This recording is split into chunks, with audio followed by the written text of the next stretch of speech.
As people come into the room, it's kind of nice to have them post where they are zooming in from in the chat. So if you would like to do that, go ahead.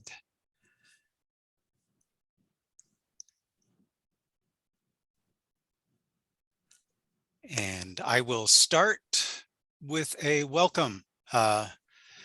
Thanks to the Center for Climate Literacy for sponsoring this event. My name is Brian Atterbury, and I am one of the 3 editors of Fantasy and Myth in the Anthropocene, which we are celebrating today. In his book, The Ministry of the Future, our unofficial poet laureate of the Anthropocene, Stanley Robinson, has one of his characters propose, "I think we need a new religion."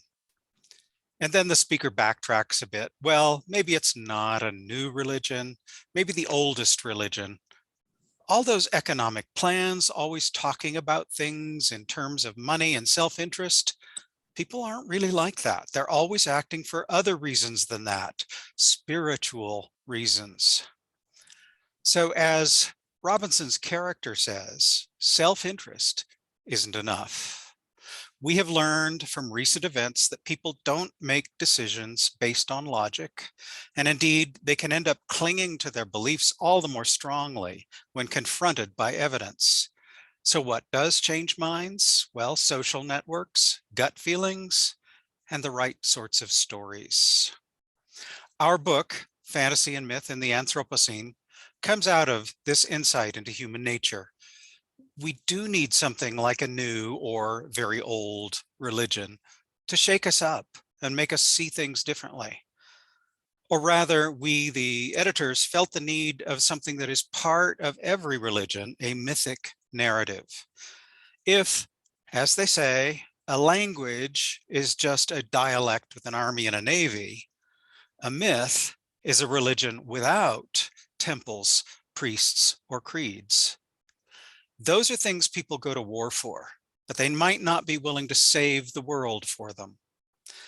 Mythic stories, on the other hand, organize the world. They motivate us, change us, inspire us, in the old sense of that word, breathing in something divine. And one place we can play freely with myth without alerting religious zealotry is fantasy. So the origin of this book was a conference held in Czech Republic in October 2018, organized by my co-editor and co-host today, Teresa Dedinova. Teresa is assistant professor in the Faculty of Arts at Masaryk University with expertise in Czech and fantasy literature. It was Teresa who invited me and our 3rd editor, Marek Osiewicz, to come to the Czech Republic as keynoters, and I have to say that up until then, I had not thought of putting my interests together in environmental issues and fantasy.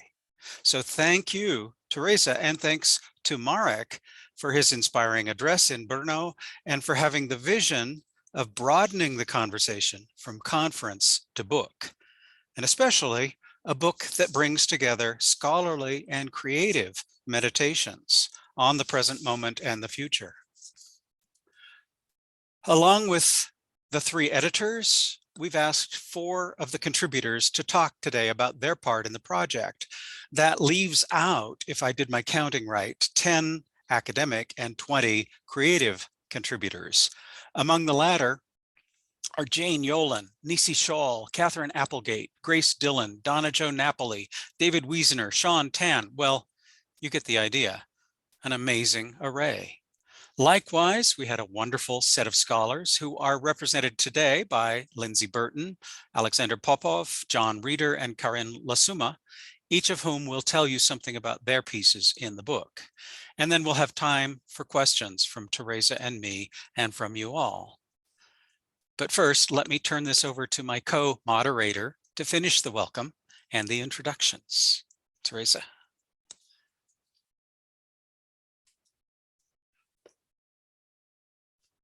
You're muted. Again, sorry. Thank you, Brian. I will start or rather follow with at least very short introduction of Brian Atterbury. If you have just anything to do with fantasy, Brian's name is kind of hard to miss. He has won multiple awards for his work on fantasy and science fiction. Most recently, if I'm not mistaken, the World Fantasy Award for his long-time editorship of the Journal of the Fantastic in the Arts. In 2019, he was the Leverhulme Visiting Professor in Fantasy at the University of Glasgow, and one of his projects there was helping to launch a scholarly series from Bloomsbury Academic, Perspectives on Fantasy, which he edits along with Dimitra Fini and Matthew Sanger.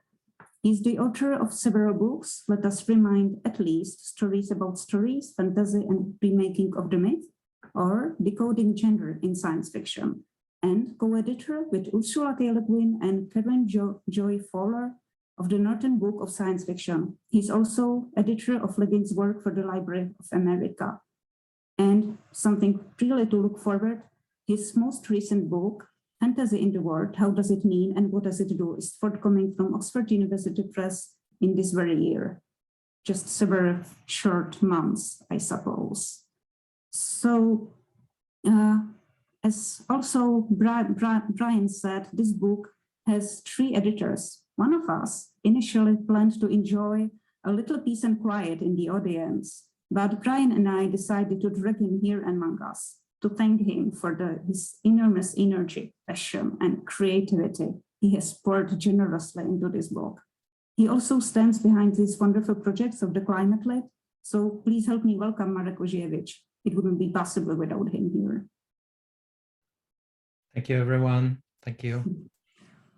We are also very, very happy to have here these 4 panelists, Lindsey, Alexander, Karen, and John. We will tell you a bit about them just before they share their insights from their chapters. Let me just now give the word back to Brian. Yes, I will introduce our first contributor, Lindsey Burton. She's a doctoral student at Cambridge University in the Faculty of Education's Center for Research in Children's Literature. She researches such themes as artificial intelligence and climate change in children's and adolescent literature, and has published on Carlo Collodi's The Adventures of Pinocchio. Her contribution to our volume involves, quote, playing with the trouble, which is a variation on Donna Haraway's Staying with the Trouble, in Nnedi Okorafor's Akata Witch series. So, Lindsey?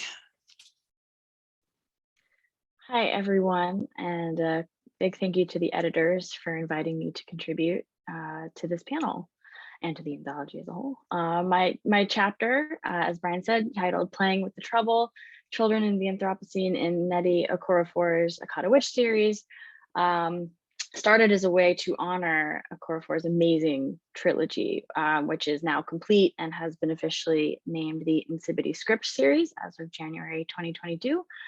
It tells the story of 4 young magical people who have to learn how to master their different personal magics, not to save the world, but to preserve the world. That distinction matters because the Insipidity Script world, which is our world, isn't in danger from a lone evil figure bent on destroying humanity or society or anything like that. There's nothing for our heroes to vanquish. Their tasks look more like management and troubleshooting of the various evils that occur. But in Okorafor's trilogy, evil itself and its lesser counterparts, trouble and mistakes and mischief, aren't erasable. They are a permanent and in many ways necessary part of the world. The protagonists are asked occasionally to defeat evil, but mostly they have to stay with their trouble.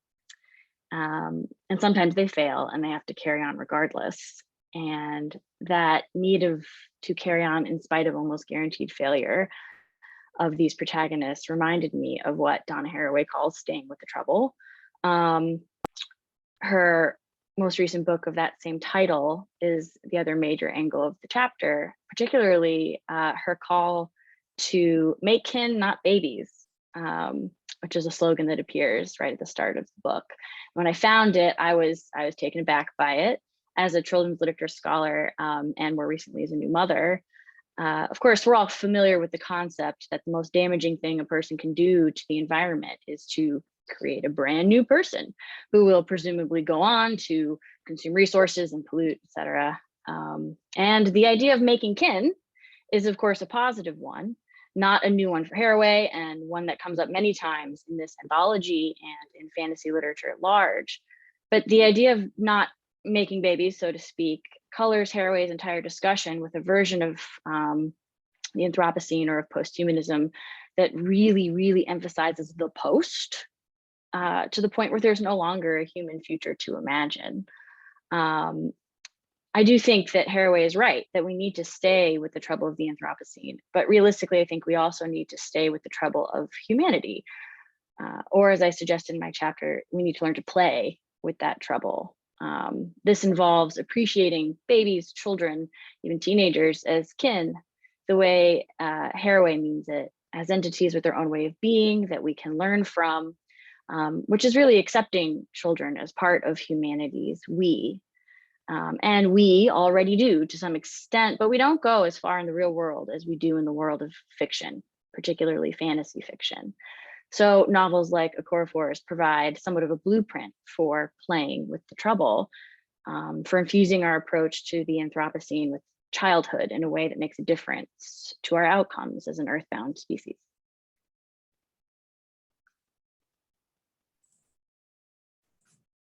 Thank you, Lindsey. I will follow up, and let me start a bit personal with something I absolutely love about this book. When searching for the new narrative, new religion, new story Brian talked about, we knew we needed variety, a multitude of voices, perspectives, ideas, approaches, both in content and style. If you look at the table of contents I shared via chat just a few minutes ago, you can quickly judge this is not your regular scholarly volume, or better said, it's not only that. First of all, each part following Marek's brilliant introduction is opened by a short mythic narrative written by Brian concerning the respective element and Anthropos, whose everyday name is Child of Man. Anthropos always tries to have his way with the elements, to tame and diminish them, to make them serve him. And let me tell you, he does not end well. Reading these narratives might feel deeply familiar. We know these stories. However, we usually see them in the form of news headlines or scientific papers. Brian himself characterized them as, well, current events like newspaper headlines in the myth form. Translating our everyday reality into myth is a very citable opening to what comes after them. We have 17 academic chapters interwoven tightly with contributions by 20 artists. Each one of them deserves credit for hard work, great initial idea, and creativity. But we are talking 37 people here, and to proceed individually would take loads of time. So I will have to talk general and let appreciation of the individual names and contributions on your side. Our academic pieces cover a wide range of crucial topics, including confrontation of the Anthropocene as a whole, as a concept, or of his various aspects, a challenge against the so-called capitalist realism, transformation of the extractivist mindset, human kinship with trees, land, or ocean and its life, non-human narrators, analysis of the weird fiction, necessity of hope, creativity, and playfulness, topics of ecocidal unconscious and planetarism, permaculture and ideas of voluntary modesty, modern human mythologies, or literalizing hyper objects. You will find analysis of novels and myths, films and shows, cartoons and adaptations or teen rights, with a great, however, not exclusive emphasis on young adult fiction. The artist pieces interweave with these academic chapters, different in style and tone, but connected with the topic and the sense of urgency. You will find here reflections serious and playful, provocative and kind, poetry, and two sets of color plates, contributing with just yet another layer to the evolving picture. They invite you to imagine and reimagine ourselves and our relationship with the planet, our world, our home, to stop trying to control and conquer all the time, to acknowledge non-human animals as persons, to see them what they are, to be blinded by hope, because the world around us is much more magical than the wildest fantasy, to open our eyes to the exploitation founding the Western way of life and consider and reconsider what's worth keeping and what's not, to cry with the orca we took from the sea and put it in the sky, and now we just don't know what to do about it, how to take it down, to stop hiding from what we have done and start fighting for a better future. Together, all these contributions ask you to change perspective, not just once, but again and again, with every new academic chapter, poem, reflection, and picture, to see them and us and the world around us with eyes wide open, honest, and inspired to search for alternatives, to start new paths, some of which might be very old, only we have forgotten them in our flight to progress and growth. I will now pass the word to our second panelist, Alexander Popo, who is an assistant professor at Sofia University, St. Clement Ochridsky, in the Department of English and American Studies. He is also a researcher at the Bulgarian Academy of Sciences in the Department of Artificial Intelligence and Language Technology. His research and interests range over utopian and science fiction studies, posthumanism, eco-criticism, artificial intelligence, and cognitive science. He has recently published articles on climate fiction, on the possible word semantic as applied to fictional narrative. And he is currently working on the interdisciplinary research project focused on artificial intelligence in the context of the humanities and social sciences. Alexander. Thank you, Teresa, and thanks to everyone for this wonderful book, to the editors specifically, and to all my co-authors.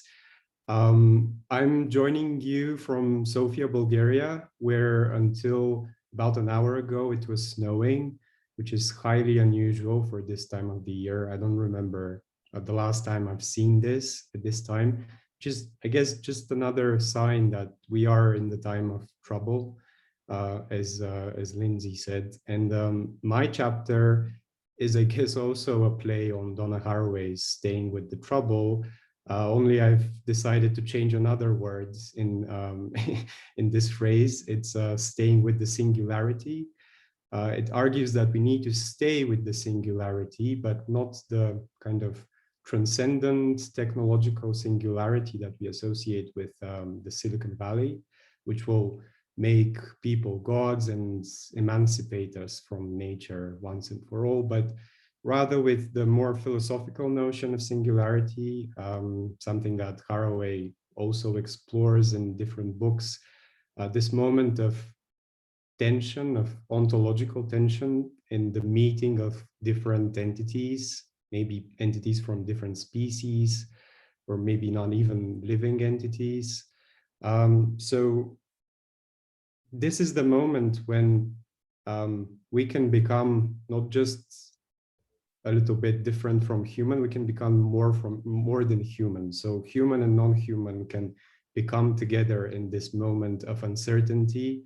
And I explore three different fictions, which can be called fantasy fictions and mythological fictions from certain angles. These are the novel Ka by John Crowley, which is the story of an immortal crow. The novella by Brooke Bolander, The Only Harmless Great Thing, which is the story of elephants and their interaction with humans in an alternate reality.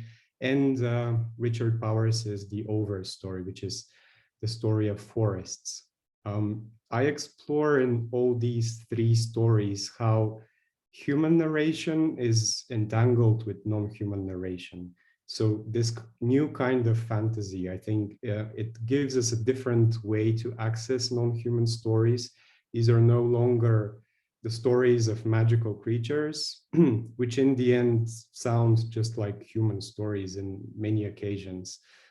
This is something different, I think, because it allows us to both stay with the specificities of non-human beings, but also translate that in something that is interesting, that's accessible, that is human language and literature and myth, to arrive at something that's more than human. And I think fantasy is very, very useful in this sense because it allows us to be playful, to play with the trouble. It allows us to diffract, to bring together many different disciplines like semiotics and physics and biology and the study of myth.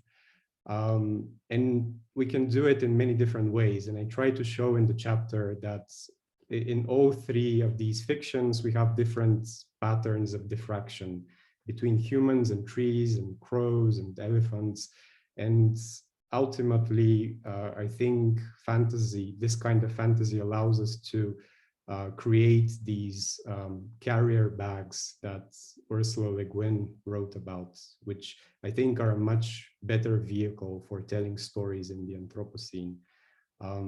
And these are all wonderful fictions, and I'm sure that all the articles in the book are wonderful. I can't wait to read them. I just got my copy yesterday, so I've only started. But yeah, with that, I will pass over the word to my other co-panelists.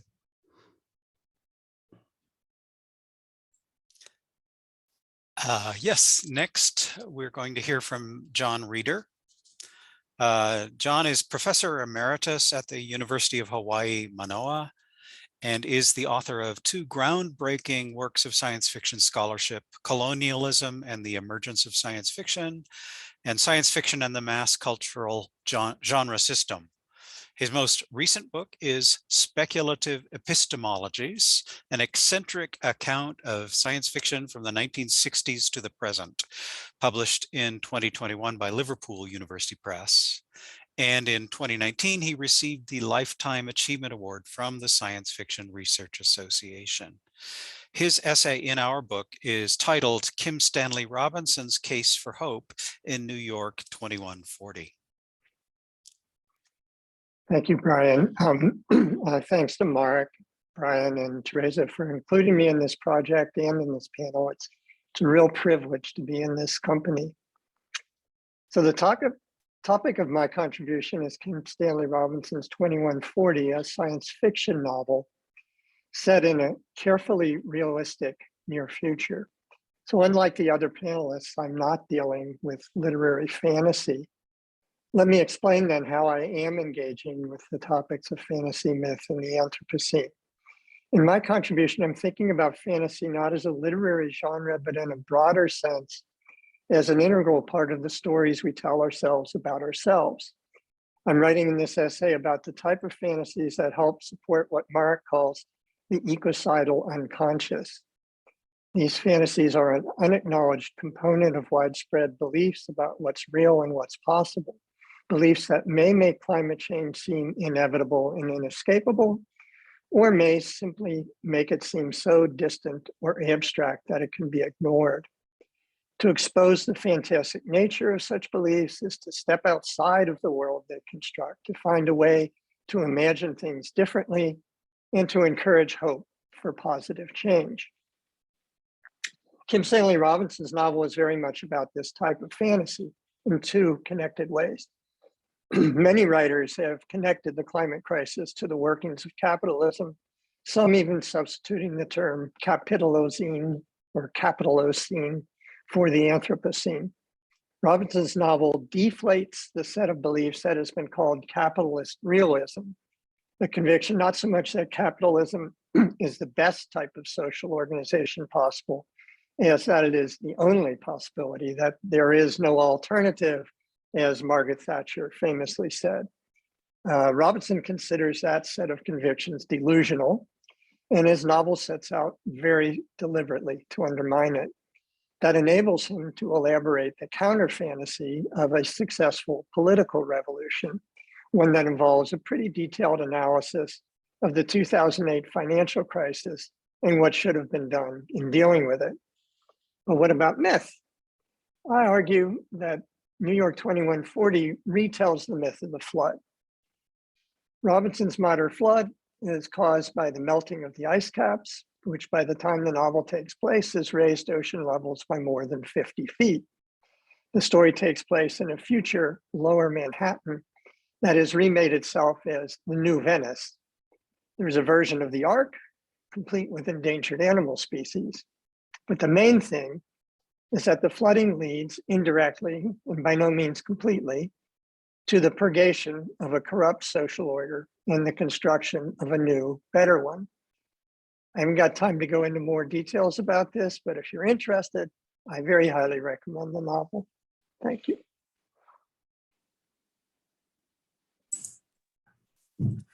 Thank you, John. And we have one panelist left. It's Karen Lasima, who is an assistant professor at Brigham Young University, Hawaii, in the English program, where she also serves as the composition coordinator. Her research interests focus on young adult literature, literatures of the Pacifics, and place-based pedagogy and rhetorics. She has published on contemporary adaptations of Pacific folklore and place-based composition pedagogy. Please, Karen. Talofa, everyone. I apologize, I'm a little bit hoarse today. But again, I'm also, like the other panelists, very honored to be part of this project. I think it's absolutely wonderful. And I've sort of started peeking into my copy that I recently received and love it so far. I'm gonna go ahead and post some.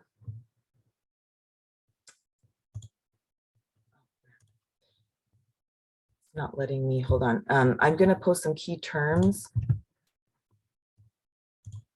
that I'll be using that are, here we go, that are just some Pacific terms in Hawaiian language, Olelo Hawaii, so that when I say them, you know what they mean.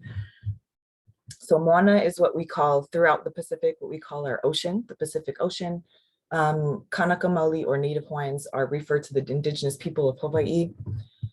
Re-Mythologization is a term that I've borrowed from scholar Selina Tusitala Marsh out of Aotearoa, New Zealand, where she talks about taking these mythic figures from our ancestral stories and reimagining them within our contemporary environment.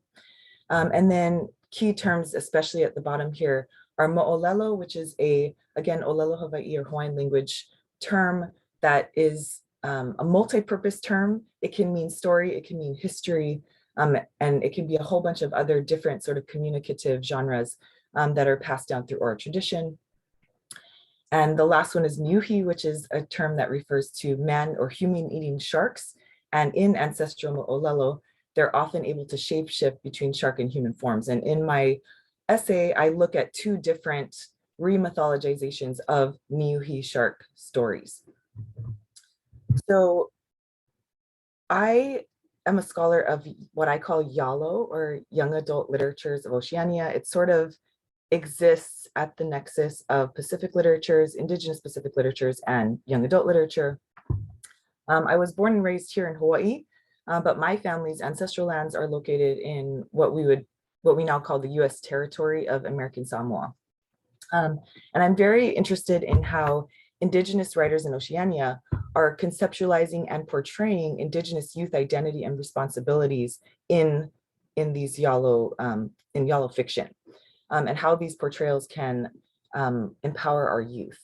So one of the hugest problems that we face as people of the Moana right now is ongoing environmental degradation that's caused by colonial exploitation of natural resources, militarization, tourism, etc. And it's happening on land, but it's also really profoundly affecting our ocean, which is the medium that connects all of our islands throughout the Moana. And so another side effect of all of this is that we've lost a lot of our land, our language, our cultures, and especially here in Hawaii, that has also translated into a loss of connection to the natural environment, to the land, to the sea, to plant and animal relatives. And so for a lot of indigenous peoples here in the Pacific as well, we've been living in an Anthropocenic dystopia for a long time already. And so the good news, though, is that currently we have incredible efforts that are being made to recover a lot of these things that have been lost for the next generation. And I think that YALO texts are part of that effort. So in my essay, as I said, I look at two different re-mythologizations of Kanaka Maoli, Ancestral Mo'olelo about Miyuki sharks. Both stories feature youth characters, and I argue that their portrayals imagine possibilities for reestablishing good relations with the natural environment, and they charge youth readers with the responsibility to do so. So I just want to close here with part of a quote from the conclusion of my essay, which is from Aboriginal author Amberlynn Kwaimulina from Australia, which outlines the stakes of environmental and cultural narratives for our Indigenous youth. She says, quote, "Our children will be the ones who struggle with the ripples we leave in our wake, and they will be the ones who count the cost of our decisions for the generations that will follow them. If we teach the right values, then the behavior of our children will reflect those ideals. In the Aboriginal way, it's about getting the story right so that they can learn the right ways to be." Thank you.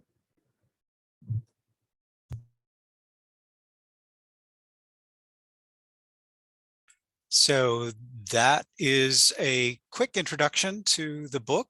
And I think if you have not seen it, you realize that there's a whole lot more than that. And I will, because we haven't done this yet, show you what a beautiful object it is with a gorgeously designed cover and incredible color inside, thanks to a grant that Marek got that helped defray some of the publication costs.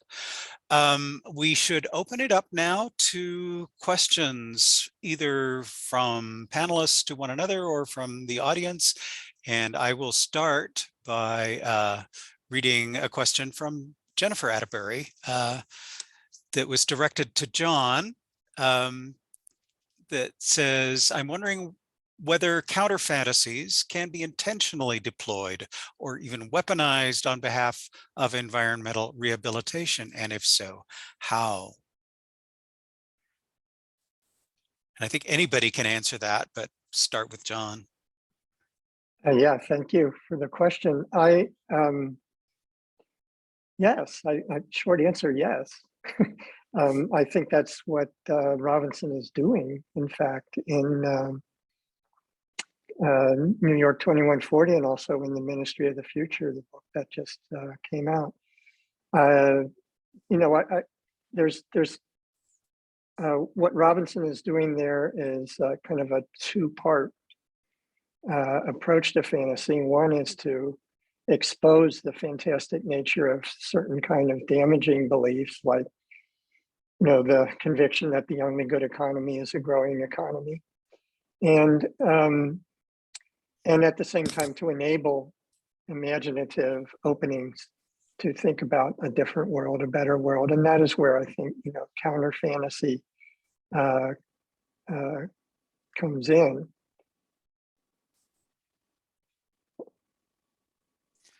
Yeah, and if I can follow up on that, just listening to what everybody was saying and what I know about the contents of the book, there are so many different forms that we've talked about in which narratives can be sort of embodied, and they range from the ones you might expect to be addressing historical change and environmental destruction, like utopias, dystopias, post-Holocaust stories, or nature essays. But then you've got things like fairy tales and fables and traditional sacred stories like the ones Karen was talking about.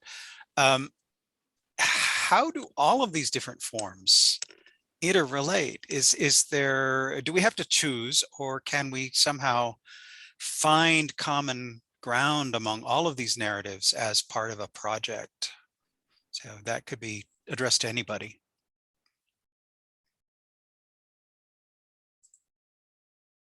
Yeah, if I may, yeah, I think so. I think I agree that Robinson is doing that. We can read these stories in The Ministry for the Future, where we have these riddles where different objects, non-human objects, they tell us about themselves, like the carbon atom and the market. And I think that's what he's doing. He's trying to take these stories, but turn them around a little bit so that at the end of New York 2140, we actually get capitalist realism, like in a judo move, it's reused to actually help the revolution. And I think also in John Crowley's novel, Ka, for instance, we get all these different angles at the Crow story, like told by the Crow or by the Native Americans or by somebody else. So I think we shouldn't be working towards some master form. We should be trying to like bring all of these together, because that's also a political project. I think it's not just a matter of form.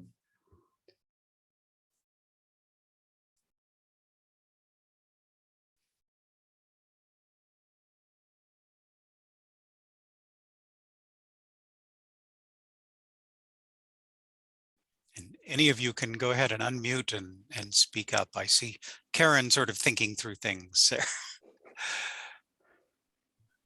I was just agreeing that I think we shouldn't be stuck to a single kind of narrative. As we know, everybody learns differently, everybody's touched differently and motivated differently, and different forms can help to accomplish that for different people. A form that might not work for one person may really touch and motivate someone else to make the changes that need to be made. And so, yeah, I just was agreeing. That's all I was doing. Yeah, I also agree. And I think Forest trilogy does this too, but with the, isn't quite the same thing, but with the school story. She writes from a Nigerian American perspective. And in some ways, her trilogy is so reminiscent of a school story, but in many other ways, you know, it doesn't, there's no separation. The school is not an escape. It's not the carnivalesque sort of, you know, barrier. The real world is so intertwined with what the students are doing. And it does just bring an entirely new perspective to the way that fantasy elements can have an impact on the environment and just on the real world in general.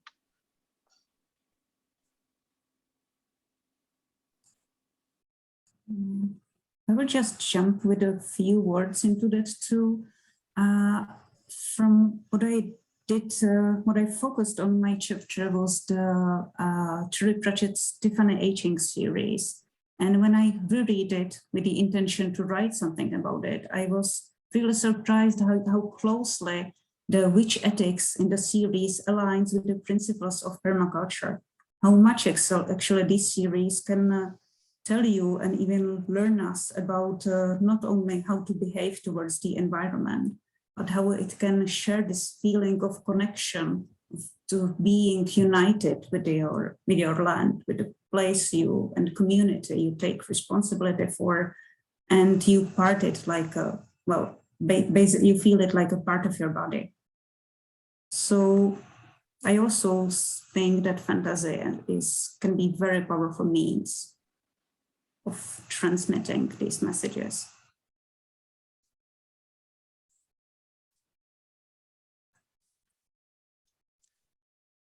I will read another question. This is from Christina Bacalega, thanking us all. And she says, I am particularly interested in how Karen is deploying the term re-mythologizing in Indigenous fantasy. And could you, Karen, say more about this? And could others speak about their approaches to re-mythologizing? And I might add into that another word that came to my mind as we were talking, which is resacralizing, or making sacred again the spaces, the natural spaces. So Karen, if you want to start, and then others. Sure, thank you so much for that question. So it's actually, I've also read the Insipidity Scripts series, which I think is wonderful. And there are similar things in the sense that what Lindsey was just talking about, where it's taking the actual mythic figure and putting them into our contemporary space.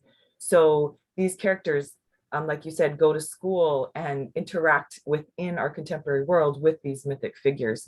And in the stories that I'm looking at, with these sort of shape-shifting human-eating sharks.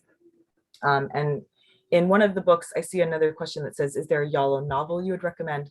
I would definitely recommend both stories that I talk about in my essay. The first one is called the Miyuki Shark Saga. It's a trilogy where the main character actually finds out that he is Miyuki Shark.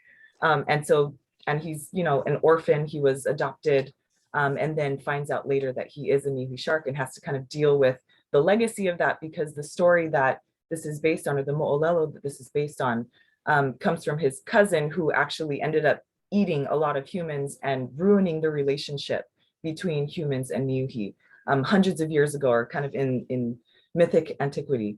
And so he's charged with reestablishing that relationship, and in the process, helping to heal the ocean and heal the moana. So it's very much a literal taking of these mythic figures and dropping them into our actual world. And I think that that's what makes it really powerful, kind of what Lindsey was saying, right? That it helps the youth to really see how this applies right now in their actual lives, which is important, I think, for them. So, and then to Brian's kind of add on, the thing that I love about mo'olelo, and in Samoa, we have a similar form called whangongo, but these sort of traditional storytelling styles, is that they're almost always place-based. They're tied to a specific place, and they tell stories about how they explain how natural formations came to be, the weather, different plants and animals that are within that environment. And when they're retold and when they're given new life, it reinscribes these this ancestral knowledge onto that land, that in a lot of places throughout the Pacific has been sort of developed over through the process of colonization. So. Yeah, and if I can jump in quickly, I absolutely, the Insipidity Script series is a total project of re-mythologizing West African mythology. You know, Insipidity Script is a real written script from West Africa that's been lost through colonization, that she draws on, and the books are full of insipidity. You can see they're on the cover, they're at the start of every chapter, right? They appear everywhere. And the magic, you know, people in the story are called leopard people, and leopard societies are a real thing from the history of West Africa, and just the novels are full of spirits, masquerades, they're called Ekwensu Udide, who have been brought into the 21st century, who have brought into the problems of climate change. In one scene, Ekwensu is responsible for an oil spill in the Delta river area, and it's full of that. But the trilogy also, if you want to use the word re-mythologize here, it certainly addresses any mythos that has developed around West African identity and African American or Black American identity. You know, my title refers to it as the Akata Witch series. That's the title of the first book, and then it's Akata Warrior, Akata Woman. And the word Akata is a derogatory term for African immigrants to North America, used by West Africans. Two of the children are Nigerian American, and two of them have just lived in Nigeria in the text. And the book spends all three of them spend a lot of time reworking that word Akata and you know, transatlantic identity, you know, the history of the slave trade. All of these things have been brought forward, re-mythologized perhaps, you know, and just the agency of the child figures in the text in countering negative narratives around these, and just encountering it within themselves is just so fascinating and really powerful to read.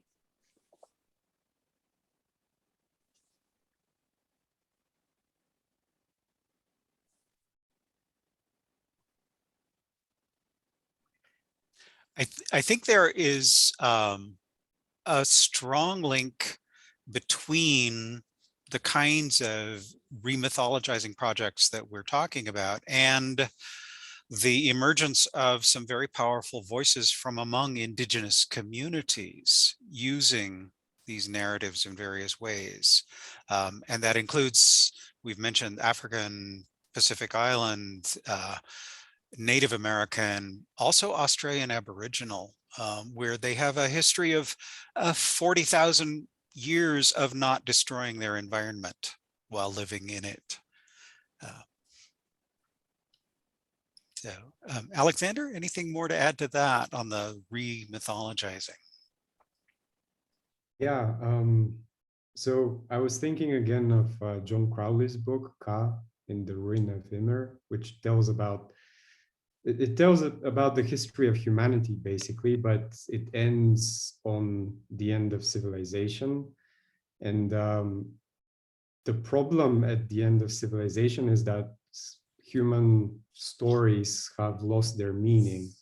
And if humans want to regain the world, they need to rethink their stories. And I think this is not directly connected to re-mythologizing, but I think allowing the kind of non-human mythology to creep in and to mesh with human mythology, and just figuring out how to do that is a tremendous task, which I think fantasy is very well equipped to do.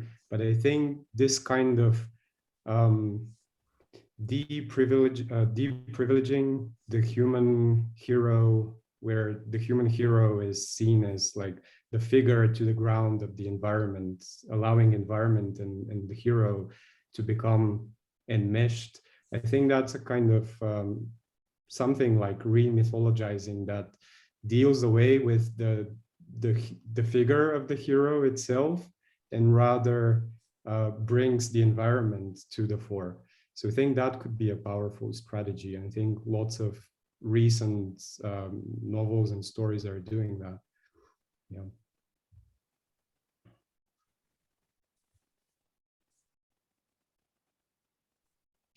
I was wondering, I'm so enjoying this panel. Thank you, everyone. I was wondering, as you spoke, that I realized that most of these chapters were written in 2019. This is like an old book. It takes, 2 years before it's published. And so much has happened in these 2 years, and the book has just come out.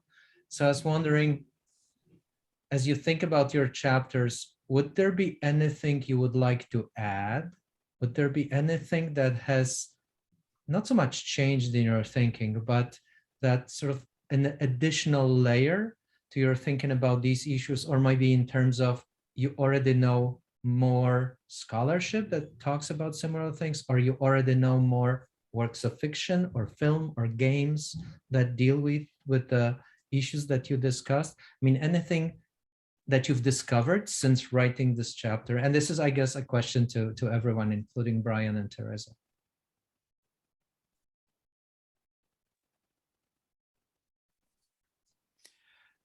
I'll just begin by saying that I just recently did a paper for the Conference on the Fantastic in Florida on 4 recent fantasies by Native American writers.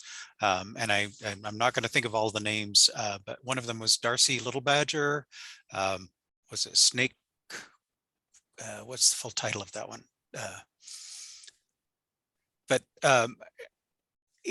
all of these were ways of bridging the gap, I guess, between a traditional way of living and seeing humans and the conditions that we're under today. And I think that these were very powerful, as I said, powerful voices from indigenous communities that challenge maybe some of those basic assumptions, as I think John and Alexander have both kind of reminded us of the power of the myth of capitalism, as if it's the only way to live in the world. And we are probably all aware of Ursula Le Guin's comment about how we live in capitalism. It's hard to imagine anything else, but the same was true of the divine right of kings, because anything that was composed by humans can be changed by humans. So, John, did you have something? Yeah, well, I could say the final paragraph of my essay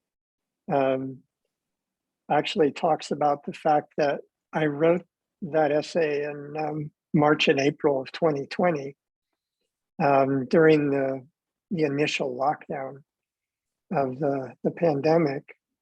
And I said at that time that nothing has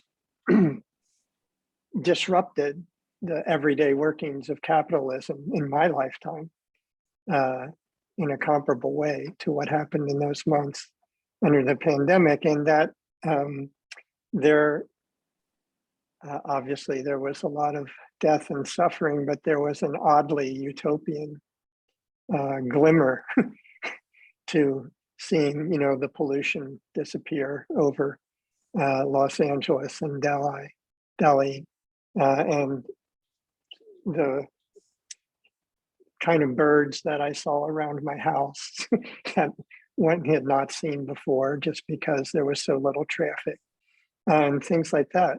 Well, so 2 years on, what would one say? I know capitalism obviously came roaring back, and everyone knew that it would. And the point, I guess, is that the collective action that had to be taken at that moment, I thought at that point was kind of an optimistic harbinger of what could be done in a more sustained fashion to address climate change.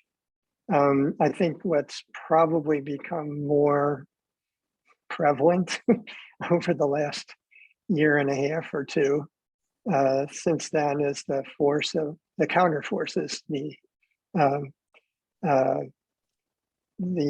forces of those who are trying to shut down any response to any collective response to those who call freedom, the freedom to do whatever I want to do right now, and the freedom not to have anyone else tell me that we have to act for the common good. So I think the thing that I would come to and emphasize more is that word, the common, the power of the common, the importance of the common, the importance of claiming the commons, of not having it defined into a kind of a straitjacket prescription for what kind of identity you can have, but rather an opening and sharing of what everybody, what and where everybody lives. Okay. Lindsey?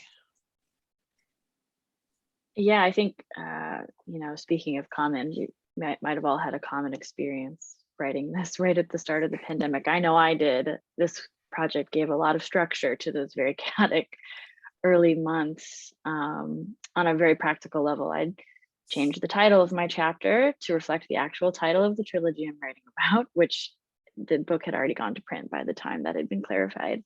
But more deeper thinking, the final book in this trilogy actually brings COVID into it right at the end. The heroes have returned from their latest major battle in sort of a fantasy otherworld, and they arrive and their parents are watching about the coronavirus lockdown on television. And it's I just stopped when I was reading it. I just took a moment, because what it does is it just brings, if we take COVID-19 pandemic, take the pandemic to be an Anthropocenic event of sorts, in the way that it traveled around the world and its proliferation of plastic, just in it being a pandemic at all. it just brought the Anthropocene, the real, challenges we face, right into lockstep with the, fantastic challenges that the trilogy's protagonists had been facing all the way through. In just the most interesting way, just put it right on the same playing field as fighting an evil spirit with your spirit out of your body. And it just reframed how we might think about these things, for me anyway.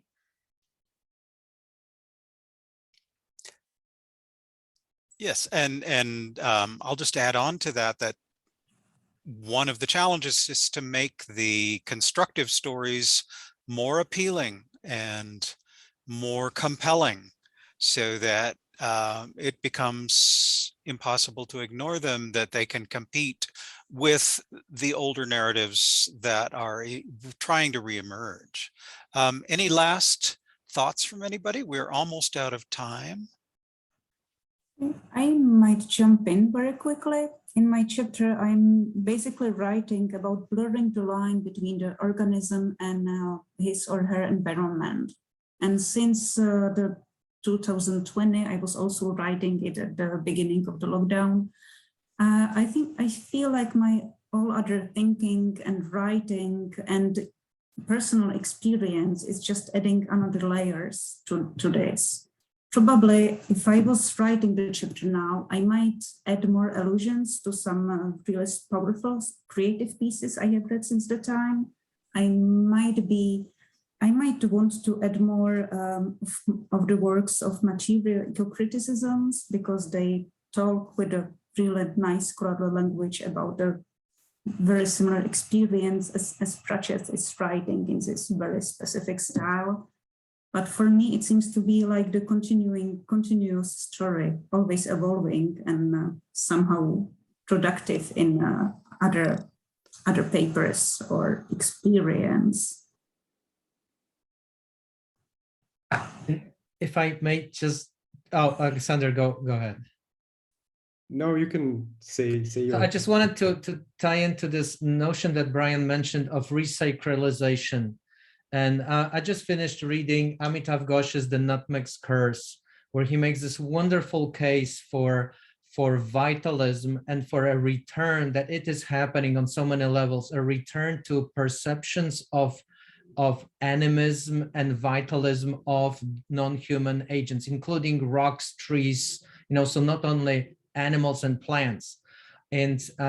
And I feel very encouraged because I see more and more of these stories, the stories that you wrote about, that change and push this perception toward not only blending the human and the non-human, but really creating a perception of extremely complicated but very exciting entanglements that all forms of life share on this planet, that we share far more than we have led ourselves to believe. And I find this trend, it's a very powerful trend, and I find it very encouraging. Yeah, and a last word from Alexander. Yeah, I'm going to say something along the same lines. I've been thinking in the last year or so about the virus and viruses and bacteria, etc. And it's a fascinating topic. I mean, it's the reality of COVID is horrible, but there is the utopian part to it, and also the story of life itself, how human cells and animal cells came to be by, taking bacteria inside and turning them into organelles, and viruses probably played a big part in that. I think that's a fantasy story in itself. It's worthy of its own myths, and I think probably somebody has told them in some form, but maybe there should be more of that. I think Octavia Butler's fiction does a very good job, and I would be very excited to read more. I think there is indeed utopianism in this story as well. Right. Teresa, do you want to sign us out? Give a thanks to everybody? Yes, I would be happy to. Well, I wouldn't be so happy to sign us out because I would love to listen to this discussion for a much long time, but our time is up.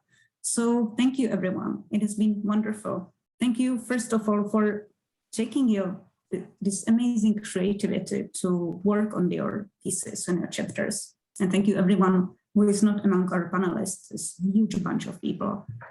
And huge thanks to Brian and Marek to being co-editors of this book. So it was a pleasure to see you, at least remotely.